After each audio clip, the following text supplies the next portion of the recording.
Is it this guy?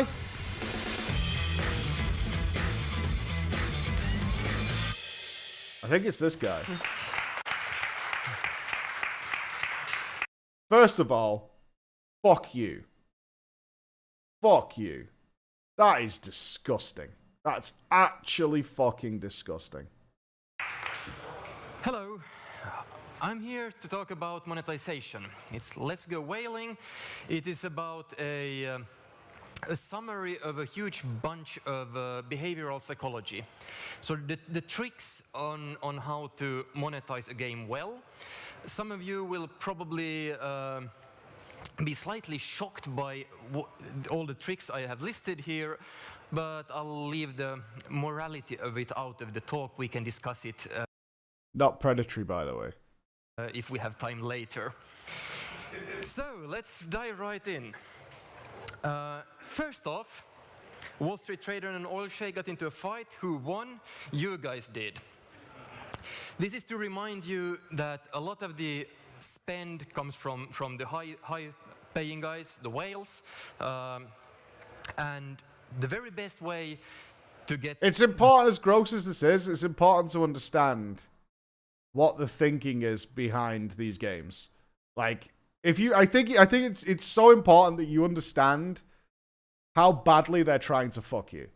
Like, just how nasty and dark and manipulative the whole system is. These guys to spend is to get two rich competitive guys to fight each other and tell them, I'll give you a slight upside if you pay me. Next off, to remind you that the best way to make sure of both your retention and your monetization is to make sure you have enough of an in-game economy in there. Have enough shit to buy. The 1,000 up there is actually clearly lowballing it. We're lowballing it.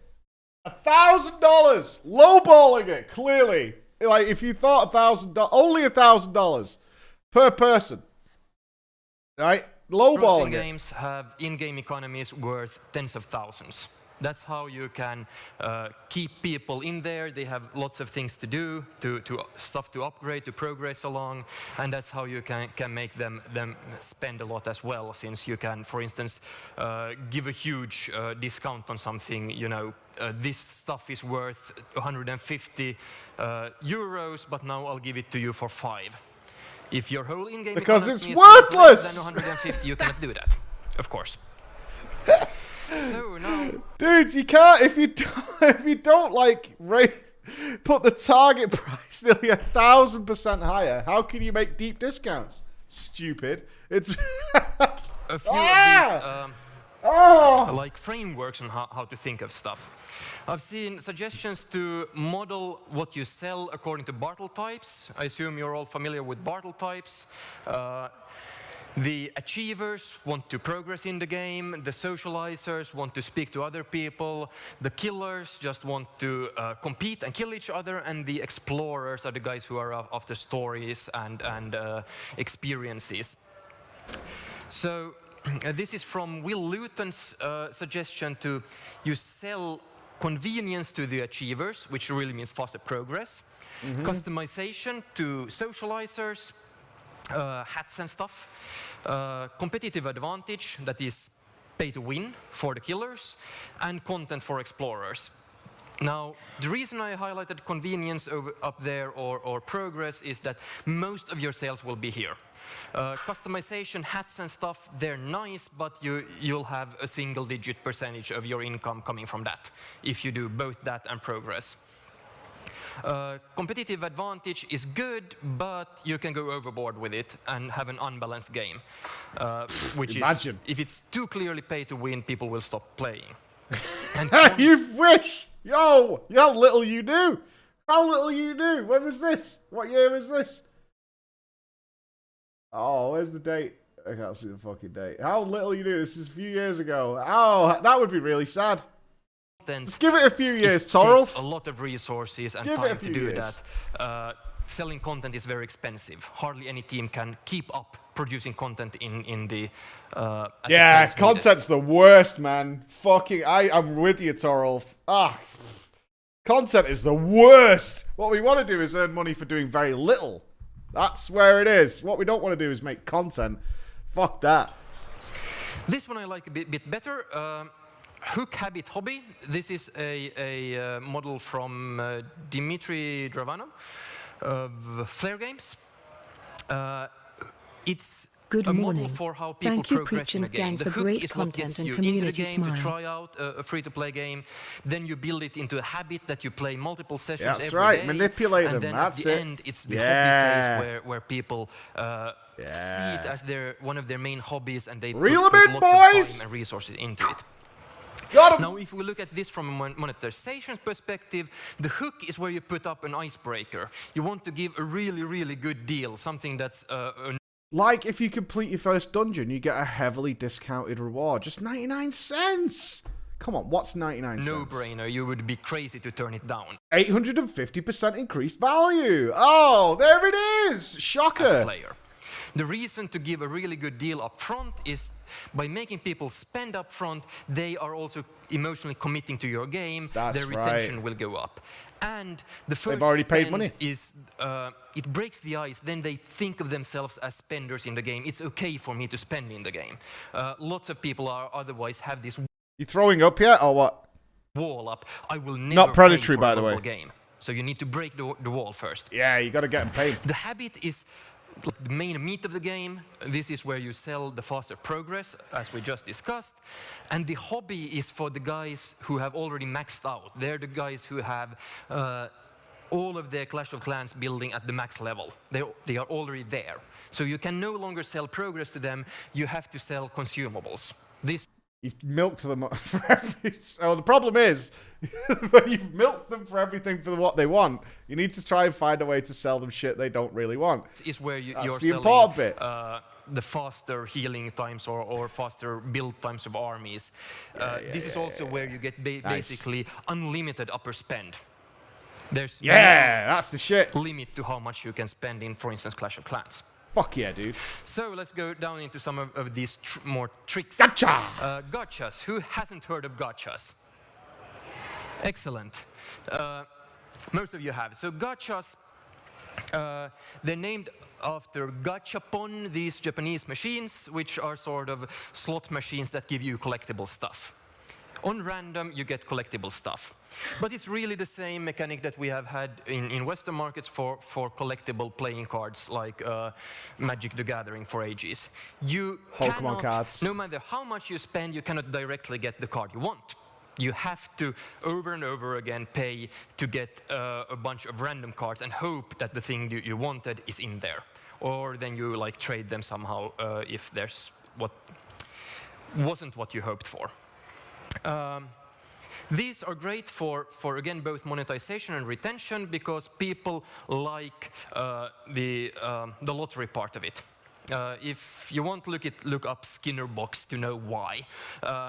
It's really a lot more exciting, and you get more content because people cannot immediately progress to the stuff they want. They have to keep trying a few times. So it really takes like 5 times as long to get the collection that they need compared to just progressing and collecting soft currency and buying it straight off. Sounds fun. Okay, then think about how you want to get to your millions. Do you go the king route of having a huge volume of players and a fairly modest lifetime value for each spender? Or do you go the machine zone route of having a very hardcore game that like 95% of the population is going to look like, what is that? But the 5% that actually do play it, they will spend a lot. Just know where you stand on this. Hot state. There's an excellent book about behavioral psychology called Thinking Fast and Slow. I hate that This content is was the dismissed fast so thinking. readily. I'm telling you that the fast thinking mode is what you want. The slow thinking is your analytical brain. What's 12 times 47? I'm sure all of you can answer that, but you have to start your actual thinking brain. Oh, I don't want to do that. Now, if I say, complete the sentence, bread and Water! everyone's thought butter. Maybe I'm built different. I don't like butter. Have I built different? I coming from a different... Because I'm poor. I'm bread and water, right? I win. So that's the fast thinking. Our brain works in these two modes, and starting the analytical part of your brain is too much to ask for a spend. How it applies to games is make stuff immediately useful, immediate gratification. Yeah. If you have a level-based game and you sell some boosters up front, don't let them for think. instance, a coin doubler or some other stuff that will help you, people will have to analyze and think it through. These things are good for me, these will help me progress before they do it. And they won't do that. If, on the other hand, you do like, for instance, in this temple run, once your game is over, save me, I have a few seconds to spend hard currency and I get to continue. Or similar in Candy Crush Saga, at the very moment that I've lost, I can see I just played a bit more, I can pass it. Make it immediately useful. Why is he smacking his lips so Aversion. much? This is, people are much more attached to the stuff they have than an equal amount of things that they can gain. Which means that if I give you an offer, I'll flip a coin. If it's tails, I'll take 100 euros from you. If it's heads, I'll give you 120 euros. Who would take the bet? I would shoot you. No one. No. We need more gain to offset the loss is felt more strongly. We need like 200 against 100 loss, 200 gain against 100 loss, then we'll take the deal. No, I would never do anything with you. You can apply this by giving people stuff that feels is in their pocket and then threaten to take it away unless they pay up. This is, lots of level-based games do this. There are collectibles in things like Puzzle and Dragons. You collect along the way. If you didn't finish the level, they'll take it from you. Oh, no, don't take it away. Offers and scarcity plays into the loss aversion. If there are rare cards up here. It's very evil. Yeah, it is. I mean, this is not just gaming. Like, that's the thing, right? This is not just gaming. This is how they try and get you every single place, right? It's going to the takeaway or the fucking McDonald's, and they're like, well, you know, for an extra £1, you can buy some more fucking cheesy nuggets or whatever to go with it. They sound nice, don't they? But you have to decide there and then at the till. You got to do it. You got to do it. You missed out on it. Unlucky. They are scarce. They go away. This is a brilliant way to get more people to spend more. Subscription. Does anyone recognize the guy? No. He's the builder from Clash of Clans. The point of this is the builder has a very specific way of working.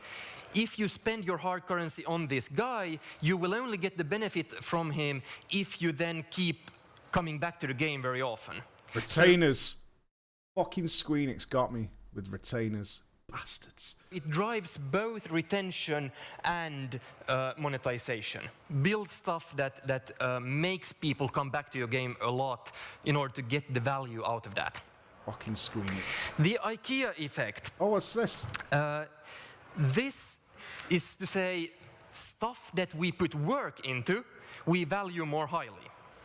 You know, IKEA really sells you cardboard stuff. It's shit. But you value it still somehow slightly higher because you actually built it yourselves. The model over here is from a psychology book called Hooked, How to Build Hooking Products. This is how we build habits. There's a trigger to remind us to do something. Then we go do an action. We get the variable reward, just like the gachas. We get. Isn't it? I can't remember which. I think it's Ubisoft. I could be wrong, but hasn't Ubisoft patented an algorithm that detects where you are on that herbal scale or whatever the fuck it is, and then they matchmake you with people who have store-bought things that should entice you. So if you're somebody who's into cosmetics, it will matchmake you with people with fancier cosmetics. Yeah, the battle thing. It's Activision? Yeah, well, shocker. The lottery ticket. And then, to really hook it down, we need to ask people to do something for us, do a little bit of work, because then they become emotionally attached to that. It's fucked either way. Yeah, it's a technology, so it tries to detect what kind of player you are. So if you're somebody who's a killer, it tries to matchmake you with people who have store-bought things that make you get a higher KD ratio, right? Even if that weapon is dog. But it generally gets a lot of killing blows. So it's like it'll matchmake you with like a lot of ninjas and crystalline and shit like that. But if you're into cosmetics, it'll pair you up with people with a lot of cosmetics, a lot of store-bought cosmetics, so that you see them visually. It's like you see that cool hat, you see those cool weapon skins, you see them cool character skins or whatever it is, and vice versa. It tries to detect what kind of player you are, and then it pairs you up with them, so you'd be more tempted. And so you're shopping while playing. And then we set up the next trigger, either internal or external. External trigger means really... It's evil, but if you should know about it. This is educational, right? We don't accept it. Just be aware that that's happening to you, because we still want to play video games, right? Ultimately, that's the point. Just be aware of what's being done to you, that you are being manipulated. And if you suddenly shockingly find that, like, oh, I browsed something on the store and now I'm paired up with people who have that fucking weapon skin. So I could be sat here with you guys, right? And I always, with those microtransactions, we always browse the store and I click on it. If we suddenly see that, we're seeing that thing everywhere, that's intentional, right? They're trying to get you to they're manipulating your brain. Identification in our case, internal to that people have in their minds that, I started building that tower, or I planted. Yeah, Google does it as well. Yeah, like in the EU at least, we have to be asked if you want that. If you want tailored ads. What's the one that Windows says? I installed Windows on a PC, not yesterday, the day before. And it says, they have to announce it, like, do you want tailored ads? And then it says, you're still going to get the same amount of ads, they just won't be targeted at you.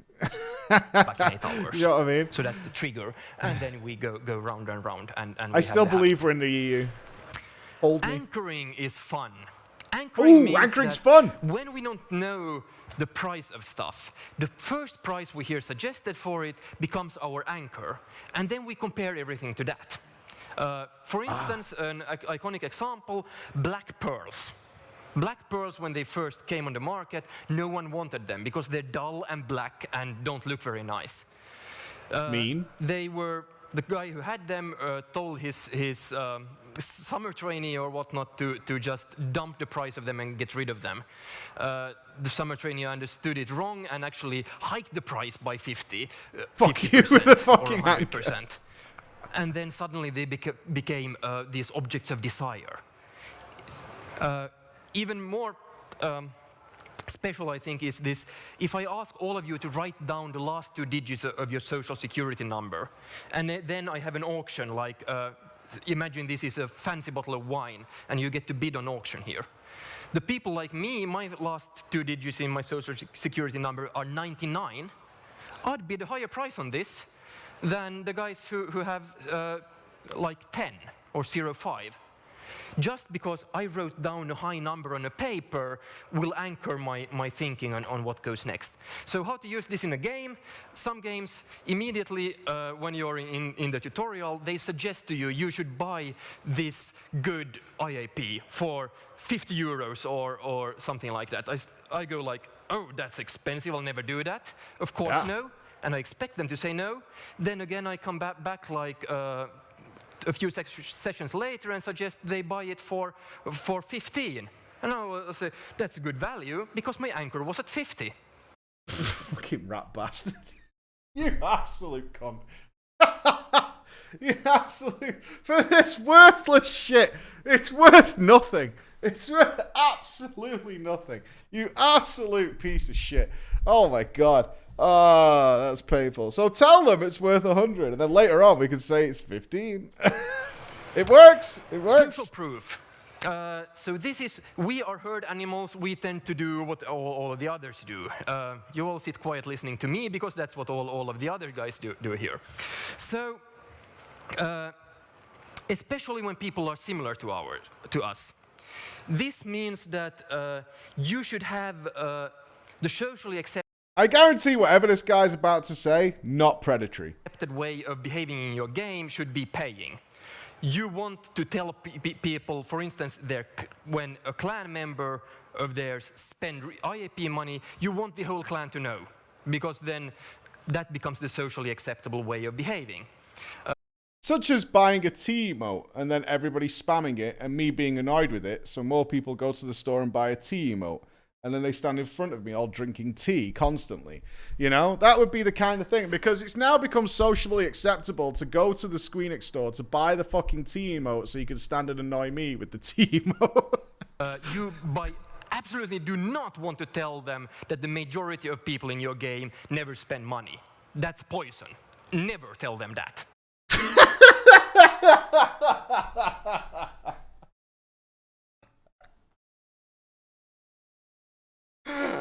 Fuck me, never tell them that. Jesus Christ. Don't say that. Availability means that the stuff we hear a lot about is the stuff we judge as likely to happen. This, for instance, can tie into gachas. If there are rare gachas, not every player will see them every session. That's like the definition of rare. Which means that they will think that it's not likely to happen that they get one of those, which means that you should tell them about it, which means every time a clan member gets one of the rare things, you should broadcast it to all of the others, like your friend got this rare or legendary thing. Then they will judge it more likely. The right amount of choice, this is a famous jam experiment. They put up a stall in a supermarket with 20 different jams. You know, have a taste here, then you have a discount, go buy some. And then they had a control group who had only 5 jams to taste. Now, for the one with 20, a lot of people stopped by and tasted the jams. But for the one with 6, a lot more people bought. Because they know that that's the best one. That's the one I want. Yeah, it's the announcement is achievements and stuff like that. Like you'll see it in a lot. You see it a lot in a lot of games. Is blah blah blah. I completed the thing. If there are 20, there's too much choice. We just get anxious. We choose nothing. There's a bunch of data on this, that whales take longer time to convert. This is just another reminder for you to have content for a minnows, dolphins, and whales. The core loop goes through the store. Have an example, hill climb racing, because it's so fantastically minimal and nice. You do your action, your in-game, your core game there, and you go straight into the meta game where you do the upgrades, and then back there. So the loop always goes through the meta stage where your store, where you're spending money. Fucking plankton, baby. Labeling technique, I haven't seen this actually done in a game, but it's interesting. It should work. If we tell people they are a certain way, if we compliment them on being nice, good citizens, they are more likely to behave as nice, good citizens. So you should actually tell your players that they are generous individuals who have a taste for good art and want to support their game developers by paying you and buying IAPs. Related to that, also, telling people the reason to do something makes them much more likely to actually follow through. You used a meme? Really? You used a meme? Why should we spend the money on this? Because power. It's important. I know it's disgusting. I'm fully aware of how disgusting this is, but it's important. This is what's happening everywhere, dude. It's happening to you all the time in these games, man. And do that. Spend because reasons. The reasons don't even have to be that good in order for this to work. You don't even need a good reason. Don't be under the impression your reason needs to be good. There just needs to be a reason. And last, here are 4 games of progression. 4 ways to progress. Skill, luck, grind, and pay. Make sure players understand that grind and pay are options. That's right. That's what that MMO champion guy said. They're just letting you know it's available. There if you want it. Remember, there are 4 ways of progressing in games in general. You can have a skill-based game, you can have a luck-based game, you can have a game where you just progress by grinding, or you can pay to progress. Make sure that your games aren't too skill-based. I made that mistake myself.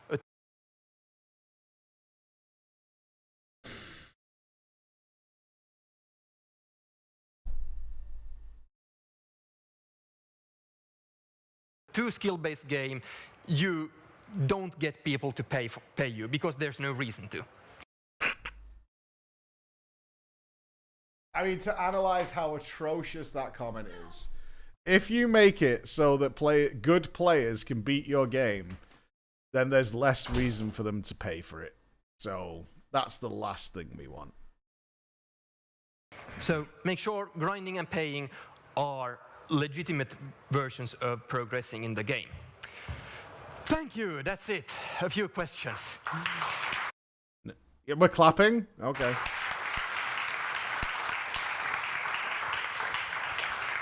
Any questions at all? Nope. How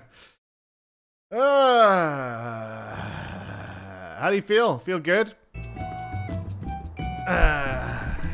You really good? You feeling good?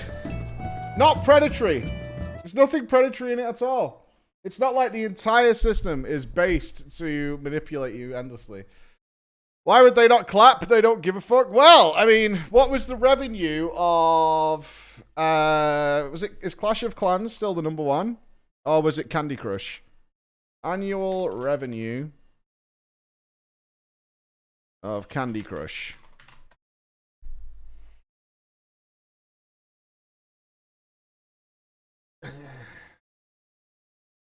$2017, Candy Crush made $695 million. In 2018, $930 million. And then 2019 and 2020, year on year, this is how much money people are spending on Candy Crush. Genshin's way more. Is this all Rich Campbell, though? Genshin Impact hits $874 million spent since its launch. One revenue-generating country for the title, the Genshin Impact picked up approximately $253 million from the local app store to date, accounting for 29% of global player spending. Outside of China, the game has picked up just over $620 million, accounting for 71% of all revenue. So this is why people are kind of normalized to this shit, man. Genshin Impact races past $1 billion on mobile in less... The mobile version of Genshin from Mio has surpassed $1 billion in player spending in less than 6 months, following its official launch in September 28, 2020. Sensor Tower store intelligence estimates show the title has been a global blockbuster since its release, having generated $874 million in just its first 5 months from the App Store and Google Play. Player spending has remained at an average of approximately $160 million per month since December, and so far in March, the title has accumulated more than $148 million. This puts the game on track for its best month since October, when it picked up $233.7 million on mobile alone. So it's really no surprise. It's really no surprise. Pokemon Go was up there as well. Oh, months to first 1 billion in total player spending. What was it you could even buy in Pokemon? Wasn't it food or something?